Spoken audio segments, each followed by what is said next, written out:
Assalamualaikum warahmatullahi wabarakatuh. Salam sejahtera untuk kita semua. Salam budaya. Perkenalkan, nama Ibu Haura Dwi Tayu Bahri dari Pendidikan Seni Pertunjukan Fakultas Keguruan dan Ilmu Pendidikan Universitas Sultan Ageng Tirtayasa. Apa kabar kalian hari ini?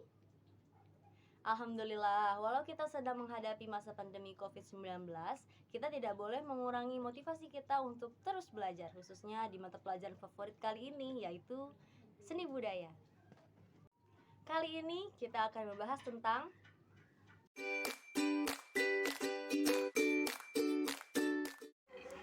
perkembangan musik barat. Dengan tujuan pembelajaran diharapkan peserta didik memahami perkembangan periode sejarah musik barat. Peserta didik mengetahui alat musik barat sesuai dengan periode perkembangannya. Peserta didik memahami konsep pertunjukan dan lagu musik barat. Pada kesempatan kali ini, Ibu akan membahas tentang periodisasi musik barat beserta alat musiknya dan penampilan pertunjukan dan lagu musik barat. Pada kesempatan kali ini, Ibu akan membahas tentang periodisasi musik barat beserta alat musiknya dan penampilan pertunjukan dan lagu musik barat. Sebelumnya, apa sih yang kalian ketahui tentang musik barat? Ada yang bisa jawab? Ya, benar sekali. Musik barat adalah musik yang berasal dari negara barat. Musik barat mempunyai sejarah dan perkembangannya yang akan kita kupas pada pertemuan kali ini. Periodisasi musik barat dibagi menjadi 6. Yang pertama zaman kuno, zaman renaissance, zaman barok, zaman klasik, zaman romantik, dan yang terakhir zaman impresionisme. Yang pertama ada zaman kuno. Nah, pada zaman ini belum ditemukannya alat musik. Kebanyakan karya musik yang dihasilkan pada zaman ini hanya berbentuk melodi hasil karya suara manusia. Mengapa demikian? Karena pada zaman ini gereja menolak alat-alat musik dalam peribadatannya karena dinilai dapat mengganggu kehusukan ibadah. Yang kedua ada zaman Renaissance. Pada zaman ini berkembang luas ilmu pengetahuan dan seni. Media penyajian digunakan bagi penari dan vokalis perorangan. Lagu-lagu yang dipakai biasanya kur gereja dan akapela. Lalu, alat musik yang digunakan antara lain adalah mandolin, horn, lute, keyboard, cornet, dan lain sebagainya.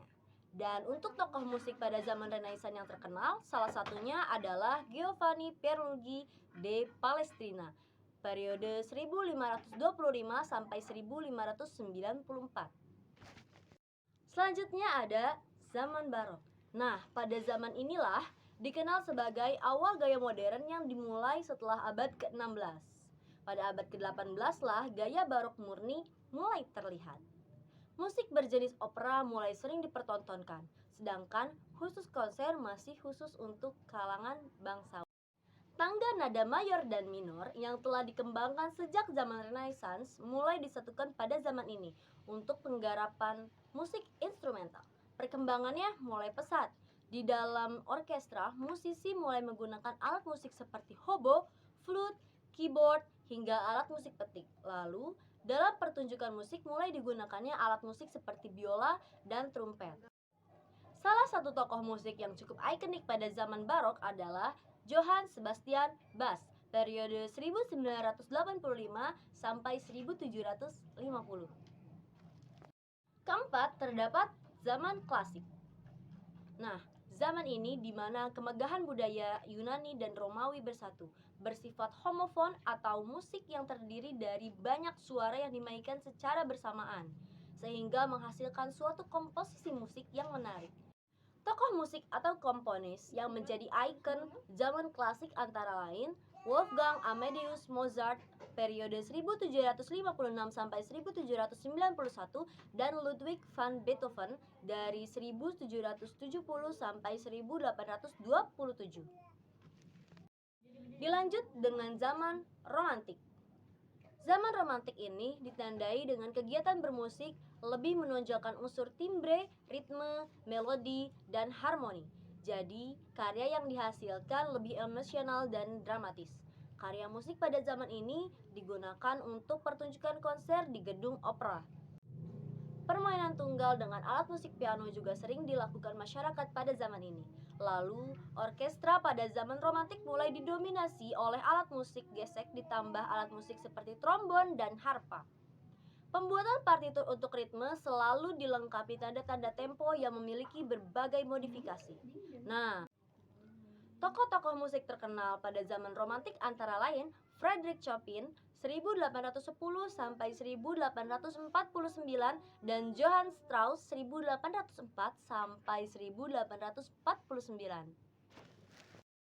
Yang terakhir adalah periodisasi zaman Impresionisme. Zaman ini ditandai dengan penggunaan chord disonan yang cukup over dan malah menyimpang dari kaidah musik yang ada.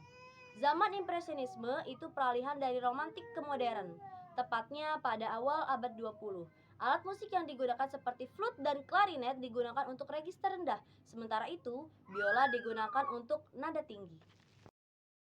Mari kita saksikan sekilas contoh pertunjukan dan lagu musik barat berdasarkan periodisasi perkembangannya.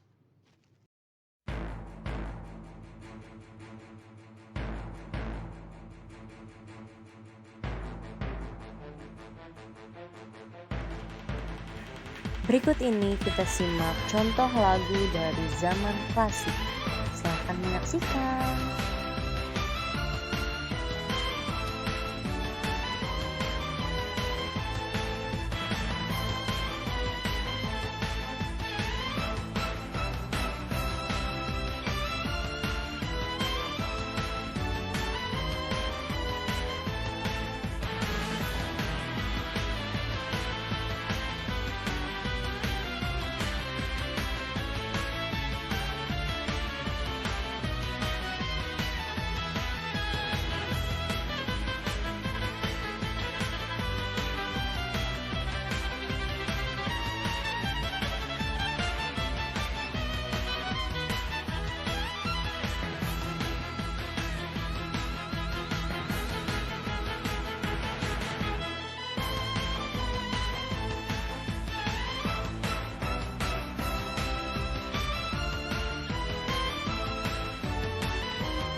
Nah, gimana anak-anak pelajaran hari ini? Cukup padat ya materinya.